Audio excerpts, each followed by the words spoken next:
안녕하세요. 오늘도 묵상하게 나온 우리 성도님들을 예수님 이름으로 사랑하며 축복합니다. 오늘 주실 말씀도 사모하면서 제가 기도로 오늘 묵상 함께 시작하겠습니다. 사랑하는 하나님 감사합니다. 우리가 오늘도 함께 묵상을 시작합니다. 우리의 힘이 아니라 성령님이 주시는 힘으로 그 조명과 지혜로 말씀을 잘 깨달을 수 있도록 도와주시고 삶으로 살아낼 때도 나의 힘이 아니라 성령님 주시는 힘으로 그렇게 살아낼 수 있도록 붙잡아 주세요. 감사하신 예수님 이름으로 기도드렸습니다. 아멘. 오늘은 언약 자손이라는 제목으로 역대상 3장 1절에서 4장 33절까지 꽤 깁니다. 함께 말씀 듣도록 하겠습니다. 이번 본문은 족보들이기 때문에 대부분 이름만 많이 나옵니다. 세 버전 모두 내용이 비슷비슷한데요. 또 하필 내용도 많아가지고 오늘은 이 세 가지 버전을 다 듣는 것이 아니라 세 번역 성경만 대표적으로 또 전문 성우를 통해 빨리 한 번만 들어보도록 하겠습니다. 역대지상 3장 다윗 왕의 자녀. 다윗이 헤브론에서 낳은 아들은 다음과 같다. 이스라엘 여인 아히노함에게서 낳은 맏아들 암논과 갈멜 여인 아비가일에게서 낳은 둘째 아들 다니엘과 그수랑 달메의 딸 마아가에서 낳은 셋째 아들 압살롬과 학기색에서 낳은 넷째 아들 아도니아와 아비달에게서 낳은 다섯째 아들 스바디아와 다윗의 아내 에글라에게서 낳은 여섯째 아들 이드르함이다. 이 여섯은 다윗이 헤브론에서 낳은 아들이다. 다윗은 헤브론에서 7해 6달 동안 다스렸다. 예루살렘에서 33해를 다스리는 동안에 다윗이 예루살렘에서 낳은 아들들은 다음과 같다. 시마와 소박과 나단과 솔로몬, 이 넷은 암미엘의 딸 바세바와의 사이에서 태어난 아들이다. 또 이팔과 엘리사마와 엘리벨렛과 노가와 네벡과 야비아와 엘리사마와 엘리아다와 엘리벨렛, 이렇게 9도 다윗의 아들들이다. 그 밖에 첩들이 낳은 여러 아들과 그들의 누이 다말이 있다. 솔로몬 왕의 자손. 솔로몬의 아들은 르호보암이요, 그 아들은 아비야요, 그 아들은 아사요, 그 아들은 여호사밧이요, 그 아들은 여호람이요, 그 아들은 아하시야요, 그 아들은 요아스요, 그 아들은 아마샤요, 그 아들은 아사랴요, 그 아들은 요담이요, 그 아들은 아하스요, 그 아들은 히스기야요, 그 아들은 므낫세요, 그 아들은 아몬이요, 그 아들은 요시아이다. 요시아의 아들은 맏아들 요하나니요, 둘째가 여호야김이요, 셋째가 시드기야요, 넷째가 살룸이다. 여호야김의 아들은 여호야긴과 시드기야이다. 여호야긴 왕의 자손. 포로로 잡혀간 여호야긴의 아들은 스알디엘과 말기람과 브다야와 세나살과 여가мя와 호사마와 느다비아이다. 브다야의 아들은 스룹바벨과 시므이이다. 스룹바벨의 아들들은 무슬람과 하나냐이며 스로밋은 그들의 누이이다. 이 밖에도 스룹바벨에게서는 하수바와 오헬과 베레갸와 하사랴와 유삽헤셋, 이렇게 5 아들이 더 있다. 하나냐의 아들은 블라디아와 여사야이다. 여샤야의 아들은 르바야요, 그 아들은 아르나니요, 그 아들은 오바댜요, 그 아들은 스가냐이다. 스가냐의 아들은 스마야이다. 스마야의 아들은 핫두스와 이갈과 바리야와 느아랴와 사바까지 5이다. 느아랴의 아들은 엘요에네와 히스기야와 아스리감, 이렇게 3이다. 엘요에네의 아들은 호다위야와 엘리아식과 블라야와 악국과 요하난과 들라야와 아나니, 이렇게 7이다. 역대지상 4장 유다의 자손. 유다의 아들은 베레스와 헤스론과 갈미와 훌과 소발이다. 소발의 아들 르아야는 야핫을 낳고 야핫은 아후메와 라핫을 낳았는데 이들이 소라족이다. 에담의 아들은 이스라엘과 이스마와 이빠스이며 그들의 누이는 하술렐본이이다. 그돌의 아버지 브누엘과 후사의 아버지 에셀은 에브라다의 맏아들 훌의 아들인데 훌은 베들레헴의 아버지이다. 드고아의 아버지 아스훌에게는 헬라와 나아라라는 2 아내가 있었다. 아스훌과 나아라 사이에서는 아우상과 헤벨과 데무니와 하하스다리가 태어났다. 이들이 나아라의 아들들이다. 아스훌과 헬라 사이에서는 세렉과 이소할과 에드난 3 아들이 태어났다. 고스는 아눅과 소베바를 낳았으며 하룸의 아들 아하헬족을 낳았다. 야베스는 그의 가족들 중에서 가장 존경을 받았는데 그의 어머니는 고통을 겪으면서 낳은 아들이라고 하여 그의 이름을 야베스라고 불렀다. 야베스가 이스라엘 하나님께 나에게 복에 복을 더해 주시고 내 영토를 넓혀 주시고 주님의 손으로 나를 도우시어 불행을 막아 주시고 고통을 받지 않게 하여 주십시오 하고 간구하였더니 하나님께서 그가 구한 것을 이루어 주셨다. 다른 족보. 수하의 형제 글롭이 무이를 낳았는데 그가 에스돈의 아버지이다. 에스돈은 베드라바와 바세아와 이르나스의 아버지 드힌나를 낳았는데 이들이 레가 사람이다. 그나스의 아들은 온니엘과 스라야이며 온니엘의 아들은 하닥과 무오노데이다. 무오노데는 오브라를 낳았다. 스라야는 게하라심의 아버지 요압을 낳았는데 그는 기능공 마을의 창시자이다. 그곳에 사는 사람들이 모두 기능공이다. 여분네의 아들인 갈렙이 낳은 아들은 이루와 엘라와 나함이고 엘라의 아들은 그나스이다. 여할렐렐의 아들은 십과 시바와 디리아와 아사렐이다. 에스라의 아들은 예델과 메렉과 에벨과 얄론이다. 메렛의 한 아내가 미리암과 삼메와 에스드모아의 아버지 이스바를 낳았는데 이들은 메렉과 결혼한 바로의 딸 비디아의 아들이다. 또 유다 지파인 그의 아내는 그돌의 아버지 예렛과 소고의 아버지 헤벨과 산화의 아버지 여구디엘을 낳았다. 나함의 누이인 호디아의 아들은 가미족인 그일라의 아버지와 마아가족인 에스드모아이다. 시몬의 아들은 암논과 린나와 베나난과 딜론이다. 이시의 아들은 소헷과 벤소헷이다. 셀라의 자손. 유다의 아들 셀라의 자손은 레가의 아버지 에르와 마레사의 아버지 라하다와 베다스베아에서 고운 배를 짜는 가문과 모압과 야수빈의 햄을 다스리던 요긴과 고세바 사람들과 요아스와 사랍인데 이 사실들은 옛 기록에 있다. 이들은 옹기 굽는 사람들로서 왕을 섬기면서 느다인과 그데라에서 살았다. 시므온의 자손. 시므온의 아들은 느무엘과 야민과 야릭과 세라와 사울이다. 사울의 아들은 살룸이고 그 아들은 밉삼이고 그 아들은 미스마이다. 미스마의 아들은 함무엘이고 그 아들은 삭골이고 그 아들은 시므이이다. 시므이에게는 아들 16과 딸 6이 있었으나 그의 형제들에게는 아들이 많지 않았으므로 그들의 온 일족은 유다 자손만큼 퍼지지 못하였다. 시므온 자손은 브엘세바와 몰라다와 하살수알과 비라와 에센과 돌락과 부두엘과 호르마와 시글락과 벤말가봇과 하살수신과 벳비리와 사하라임에 살았는데 이 성읍들은 다윗 왕 때까지 그들에게 딸려 있었다. 여기에 마을들이 딸려 있었는데 에단과 아인과 림몬과 도겐과 아산의 5성읍과 바알까지 이르는 여러 성읍의 주위에 마을들이 있었다. 이것이 그들의 거주지로서 모두 족보에 기록되었다. 또 메소박과 야물렉과 아마자의 아들 요사와 요엘과 예후가 있는데 예후는 요시비아의 아들이요 스라야의 손자요 아시엘의 증손이다.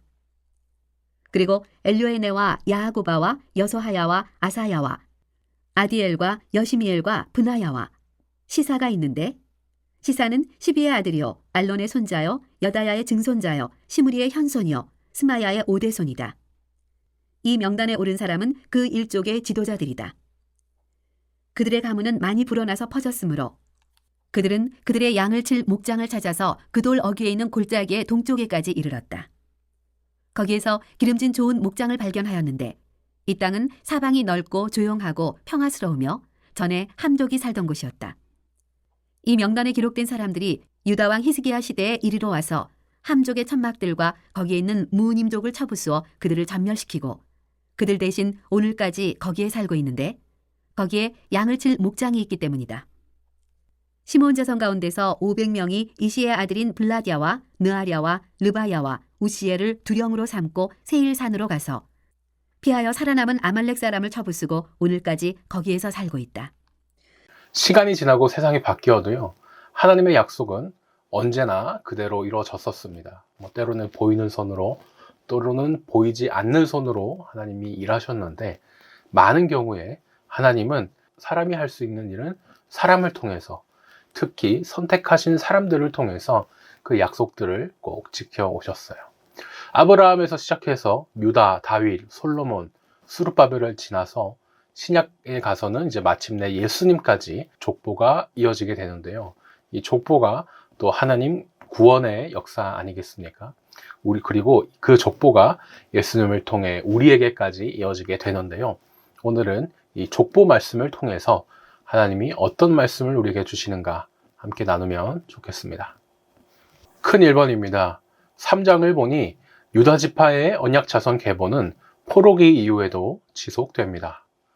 다윗의 아들 중에 누가 다음 왕이 됩니까? 3장 5절을 보니 솔로몬이 왕이 됩니다. 저희가 들은 세 번역에는요, 밧세바라고 되어 있는데 개역 개정에는 밧수아라는 이름으로 되어 있습니다. 밧은 히브리어로 딸이라는 뜻이고 수아는 사람 이름이거든요. 그러니까 밧수아라고 하면은 수아의 딸, 이런 뜻이 되겠습니다. 사울과 바울처럼 한 사람이 여러 이름을 갖는 경우가 성경에는 많이 있는데요. 이 밧수아라는 사람의 이름은 다윗과 간음했던 밧세바, 그 밧세바의 또 다른 이름이었습니다. 역대기에서는요, 솔로몬이 하나님의 약속을 이어받은 자손이라는 것을 정말 중요하게 족보로 쭉 이어나가는데, 솔로몬이 다윗과 밧세바에게서 태어났다는 것도 당연히 기록해 놨습니다. 이상하죠? 지금 봐도 솔로몬은 다윗과 밧세바 간의 그런 불륜의 관계, 잘못된 죄로 태어난 사람이고 또 비정상적인 관계이기 때문에 지금뿐만 아니라 당시에는 더 비천한 신분으로 대해져야만 됩니다. 그런데도 하나님은요, 이런 사람도 하나님 구원의 역사에 포함시킵니다. 그리고 사용하셨죠. 결국에요, 이렇게 우리가 하나님의 백성이 되고 구원받게 되는 일은 사람의 힘으로 하는 것이 아니구나. 무슨 것을 대단하게 한 조건 때문에 된 것도 아니구나. 오직 전적으로 하나님의 사랑, 그 은혜 덕분이구나 라는 사실을 저희가 알게 됩니다. 2번입니다. 바벨론에서 포로 생활을 마치고 돌아온 이스라엘 백성들을 위해 지도자가 된 사람은 여고냐의 자손 중에서 누구입니까? 여고냐는 여호야긴이라고도 합니다. 이 여호냐의 자손 중에 스룹바벨이 지도자가 되었습니다. 남왕국 유다가 멸망할 때요, 마지막까지 왕의 자리에 앉아있던 사람은 시드기야였습니다. 이집트의 힘을 빌려가지고 끝까지 바벨론에게 버티면서 나라를 안 망하게 해보려고 그렇게 하다가 끝에 정말 처참하게 벌을 받고 끝이 나죠. 실제로 그렇게 버티면서 마지막까지 왕의 자리에 앉아 있었던 것은 시드기야였습니다.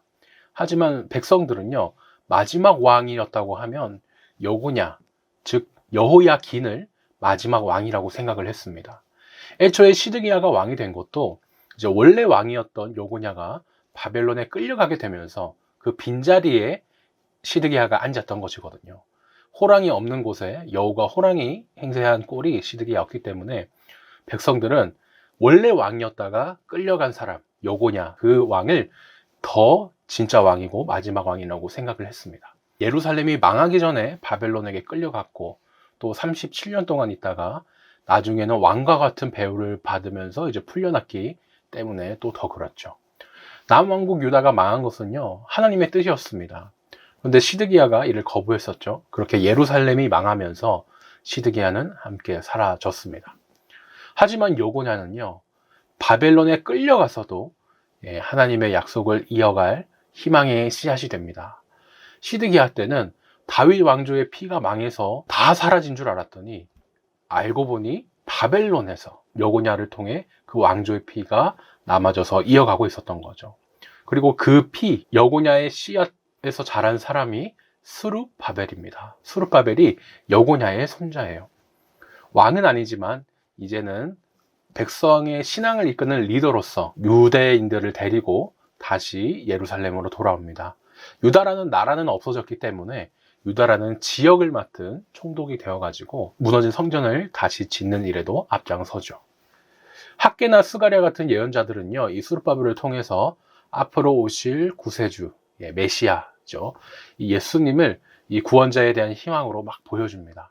예수님도 이 스룹바벨의 후손이에요. 다 같은 이제 유다 지파입니다.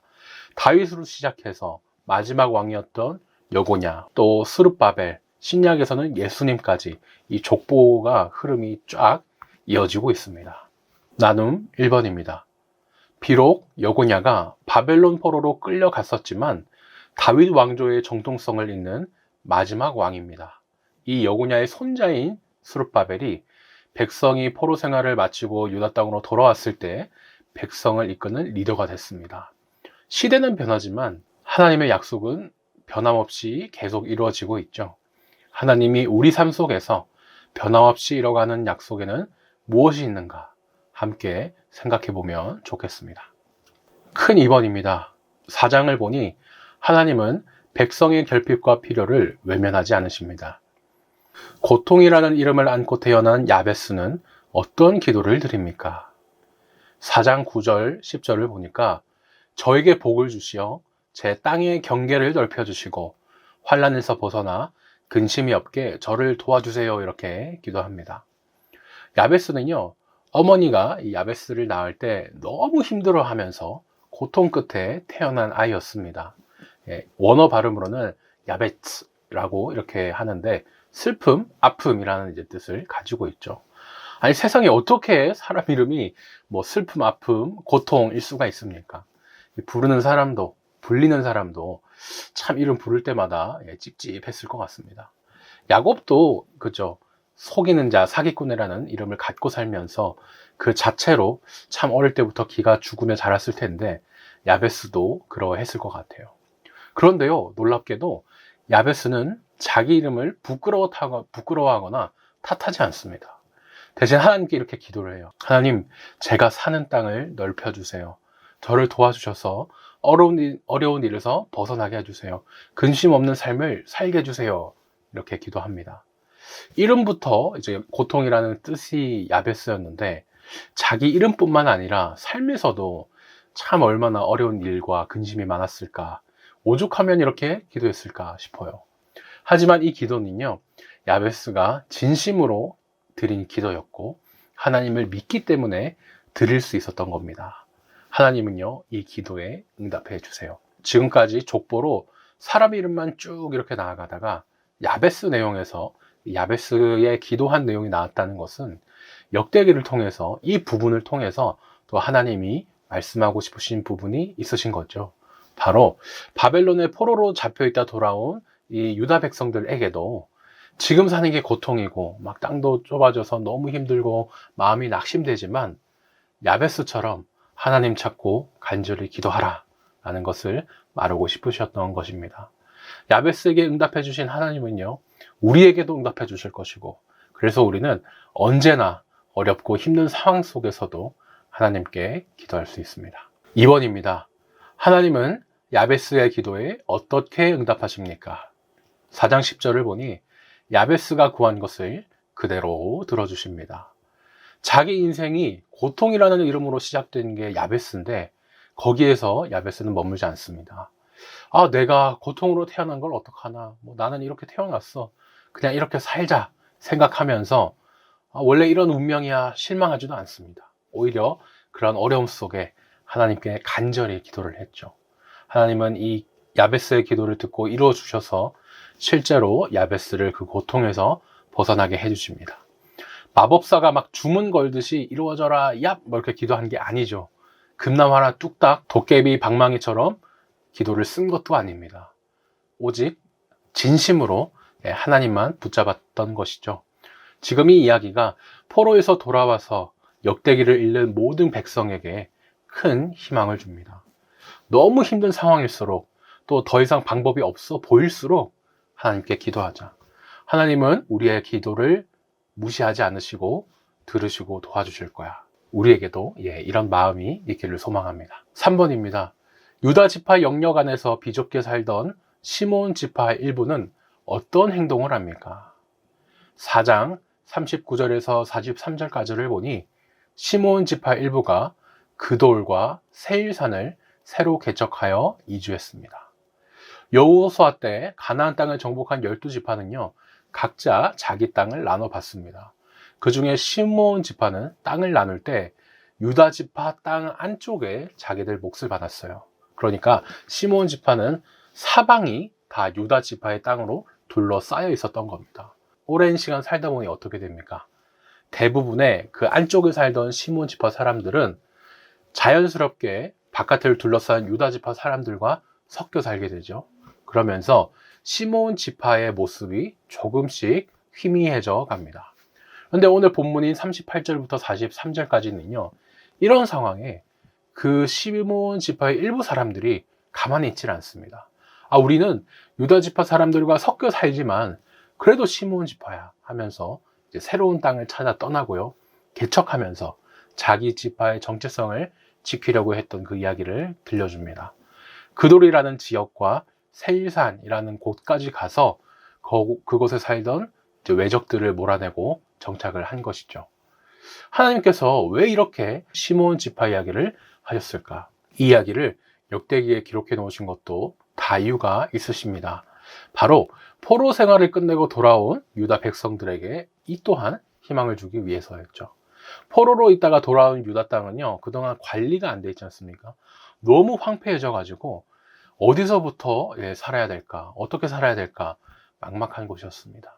그런데 시몬 지파 사람들처럼 열악한 상황 속에서도 자기들의 정체성을 지키기 위해 하나님의 소망을 두고 새로운 길을 개척한다, 그렇게 할 수 있다 라는 희망의 메시지를 또 주려고 하신 겁니다.